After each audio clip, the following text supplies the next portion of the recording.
Hi everybody, welcome back to my channel. My name is Jackie and today I'm here to do my May 2026 wrap up. May overall was a pretty good reading month. I would call it a success. I read 5 books. I did DNF 1.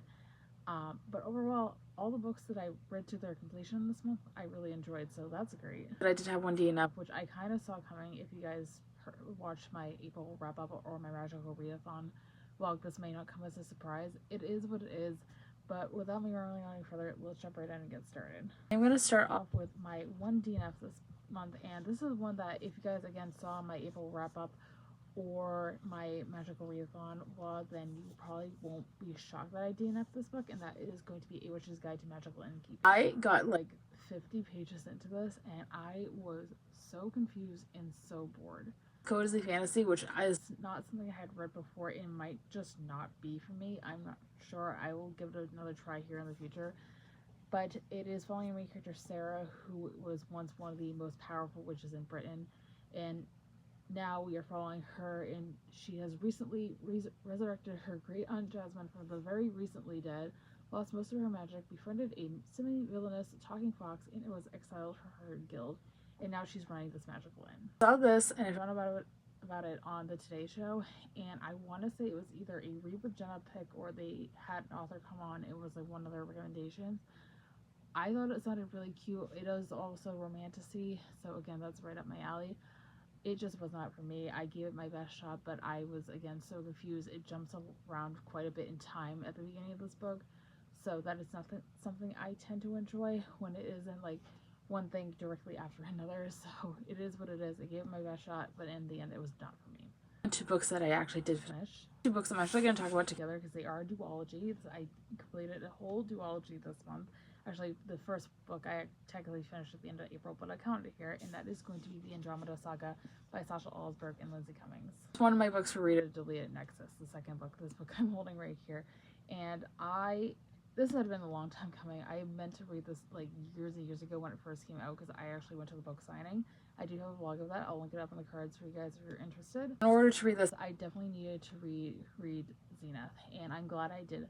I really enjoyed Zenith at the time I read it. I read it when it first came out. I actually had an arc of it, which I was very lucky enough to get from the publisher, and I really enjoyed it at the time. I think it was one of my favorite books of the year in 2018, whenever it came out, and I loved it. I had a great time with it. On reread, it definitely wasn't a 5-star as I had it in my brain back when I first read it. I think it was just so involved in the hype that I had gotten an arc of it, and I was really lucky enough to get it, that I gave it a 5-star then. It's more like a 4-star. It's definitely not bad by any means, but it is definitely not like the great science fiction book I remember it to be. It is a young adult science fiction duology, like I mentioned. This is following our main character Andromeda, who is considered to be the Bloody Baroness. She is the most feared bounty hunter in all in galaxy, and at the beginning of the first book of Xena, she's on the hunt, or on the run, I should say, from somebody from her past, and they actually have to team up together to bring down the enemy. Great beginner science fiction series, I would say. It's heavily compared to Selena Sardathian from Throw a Glass, who you guys know I love, and I can definitely see the comparison. The romance is very similar to her romances in that series, but it definitely was one that I loved when I first read it, and the sequel also didn't really disappoint. This was actually not a direct sequel to the first book, and I'm going to talk more about this in my next episode of Read or Delete It for you guys, because I did promise I would talk about my full thoughts on this when the next episode came out in July. But it doesn't actually take place directly after the events of the first book. There's actually quite a bit of a time jump, and I think if that hadn't happened, I would have probably given this a 5 or maybe a 4.5, but that definitely hindered it quite a bit. And also, there were so many details that were missing from that time jump that it made me very confused. But once the plot started really getting developed, I really loved it, and I also gave this a 4 out of 5. On to my favorite book of the month. That's going to be The Hobbit by J.R.R. Tolkien. I finally read this, guys. This has been on my TBR for longer than I've been on BookTube, and I finally did. Be a leeway into a series I'm going to keep a secret for now, but you guys will be seeing over the course of the summer of me reading popular fantasy and science fiction books for the first time. And this was just the start of it. There's going to be multiple episodes, so stay tuned. But I'm so happy I picked the Hobbit up. I absolutely love this story. I feel like this is what playing Dungeons and Dragons is like.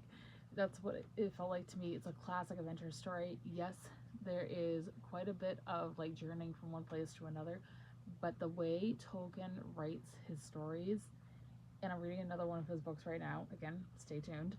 Uh, just engrossed me. I also listened to this on an audiobook, and I will tell you the audiobook narrator, who I'll put here on the screen, was fantastic. Again, I was completely engrossed the entire time. There was one part where we get to a certain character meeting another character, and I'm not going to spoil it for anybody who has not read the book, but I actually got like quite creeped out by the audiobook narration. I absolutely love this. I had a great time. I'm looking forward to reading more Tolkien in the future. I gave this a 5 out of 5. The 2 books I have to talk about in today's video are also part of the same series, and that is going to be Lost in the Moment and Found, as well as Mislaid in Parts Half Known by Shauna Maguire. Books 8 and 9 in the Wayward Children series, and I have been meaning to catch up with the series for so long, and I'm finally doing it. This is a series of novellas. They are portal fantasies following kids who have traveled through magical portals to different worlds like Wonderland and Narnia. This is following them after they come back from those worlds and trying to adjust to the new regular world we live in. These ones, I will say, were very hard-hitting ones. Especially the 8th novel, which was Lost in the Moment and Found, I actually cried reading. It actually gets like really emotional. This one follows the main character, Antoinette, who is transferred to a world that is basically almost like a thrift store, I guess, where you find they collect items that have been lost over time by children, and if you open a portal to this world, that you are able to find your lost item. And this one hits hard, like I mentioned. Definitely say check trigger warnings for this. There is definitely a lot that goes on to this book, and there's even trigger warnings at the beginning of the book that again are very important to read ahead of time. It's emotional. I was sobbing my eyes out by the end. I gave this a 5 out of 5 stars. And moving on to Mislaid in Parts Half Known, this is a direct sequel to that one. It takes place immediately after the events of the last book, and this one was a little bit less entertaining for me. I gave it a 3.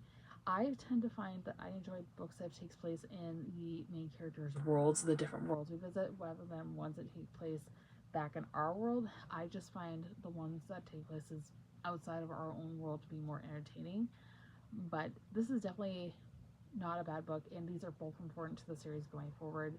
So I definitely would recommend this series if you're interested, and I gave this like a 3 out of 5 stars, like I said. That's gonna be it for today's video, guys. I hope you guys enjoyed.